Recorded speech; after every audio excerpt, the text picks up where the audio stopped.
Well, good morning on a weekend where the market is closed, but the trading brain continues. I thought I would go the video route this morning instead of the keyboard route in doing at least Saturday's edition of the Weekend Trader. I am going to be heading to Connecticut shortly to continue to brush up on my poker, which in turn, those of you that have been following the blog for some time know also seems to uh, help my trading in terms of both, I guess, applying the skills and actually, it's interesting when you're sitting at a poker table for 8 hours, the things that go through your mind, especially when you're playing cash games where you fold, 95% of the hands until you try to find that one big winner where you can, win a big pot by beating somebody that's got a really good hand with an even better hand. So I tend to find that I think about trading a whole lot in a way where you're away from the market, you're away from charts and all that kind of thing. So I'm going to do that shortly. But before I head out there, those of you that have been following the blog since last July know that I've referenced this book at times, which is Golf is Not a Game of Perfect by Dr. Bob Rotella, who was a trading coach for some of the greats. And I mentioned before that there are just so many great passages in here that relate to both life and golf, but really to trading or to any skilled profession that one might be pursuing. And I thought I would just touch on one of the earlier chapters in the book, and I'm just going to read a couple of passages to you. This is from chapter 3. The chapter is entitled "Train It and Trust It." A couple of sections that I've highlighted. It says the high handicappers whom I see in clinics tend to be people tying themselves in knots physically and mentally. They've read all the books and all the golf magazines, and they've been to 6 different pros, and they can't understand why their games aren't more consistent. Or they say that they hit the ball well on the range, but not the course.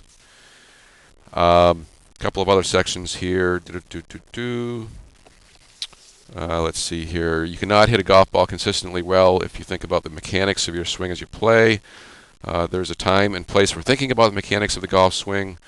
I'm not one of those who try to sell the notion that golf is purely mental and the mechanics don't matter. They do. It is much better to have a good swing than a bad swing. But to be a successful golfer, a golfer must blend work on mechanics with work on the mental approach to the game.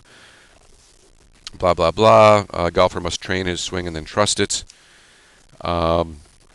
Most amateurs don't know exactly what breaks down when they swing badly. If they try to correct their swing, they're usually winding up compounding the error. They'd usually be far better off forgetting about the swing mechanics, thinking about appropriate targets and strategy, and making up their mind that they will shoot the best possible score with a swing that they brought to the course that day. Goes on, neither Tom Kite nor Nick Price nor anyone else I work with hits the ball perfectly or even close to perfectly all the time. In fact, over the past 10 years, I've been working regularly with players who have posted well over 250 wins on the PGA Tour, LPGA Tour, and Senior Tour.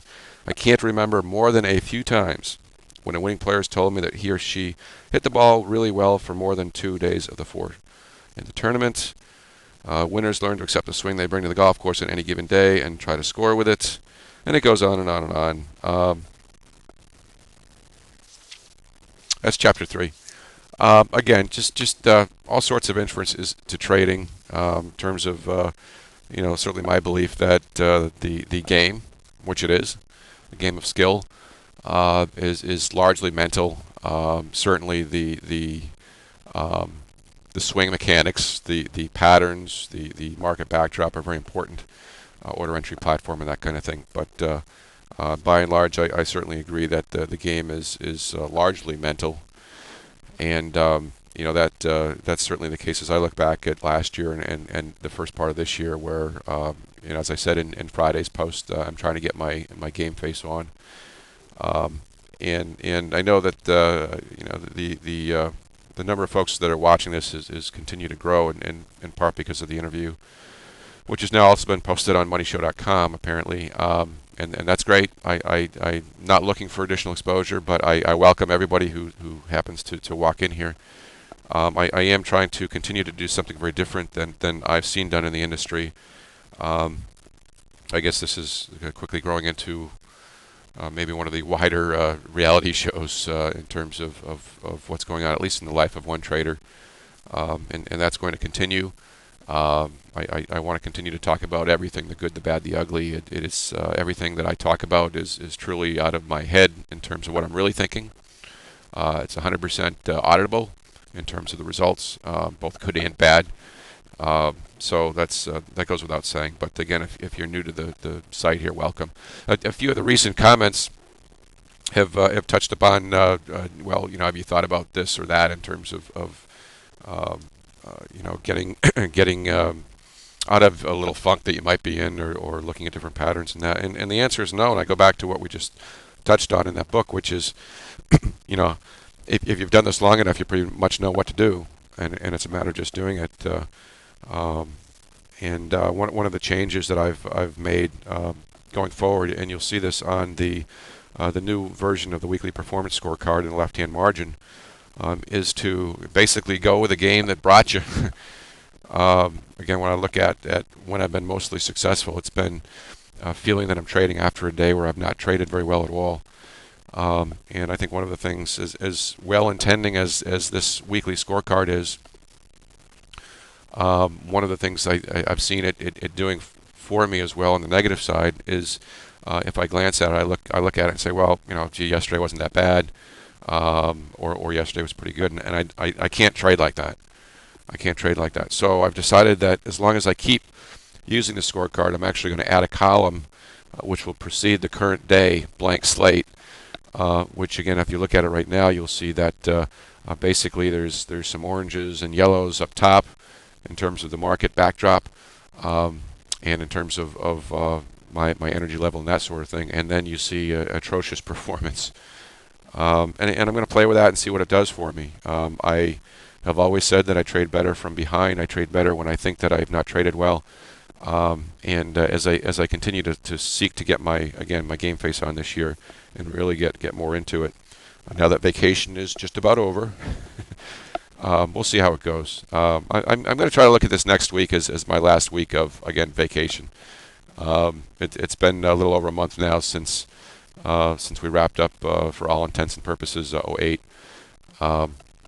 and we'll see where that goes. A few other housekeeping items, I guess. I'm still working on that Trader Lifeline link on the left-hand side. I'm still giving some thought to what we can do with that to help everybody, to give everybody a good forum for venting, for documenting successes, that kind of thing. It's really trying to take what's worked for me, or what I've gotten out of this blog in terms of my personal performance and keeping my head in the game, and being able to vent to others, and also share some of the successes, expand that concept to everybody else, in a way that makes sense and helps people. We are now up to about 500 people stopping by on a daily basis. I have agreed to let Tim Borkwin, who did the interview with me last week, to syndicate a couple of the posts from time to time on MoneyShow.com. Which is, I think, one of the better sites. I'm not promoting or hyping it or anything, because this site remains non-commercial, this blog. But from time to time, don't be surprised if they take one of the posts. I know they took the Jazz Trader and posted that. Again, just kind of keep in mind what this remains. If you're new to the site, go to the FAQ, please, to the left. Please understand what this is and isn't. And I'm continuing to enjoy it. I touched on yesterday, maybe coming up with a goal now for '09, now that we're getting into the year a bit. And I'm going to think a little bit more about that as the week progresses. But I'll probably still take this last week, doing a lot of what I did the last several weeks, and with the one change of feeling that I had a terrible day yesterday. So those are some thoughts today. I'll follow up with a couple of text posts as the weekend progresses. But have a great weekend, and we'll catch you later. Thanks.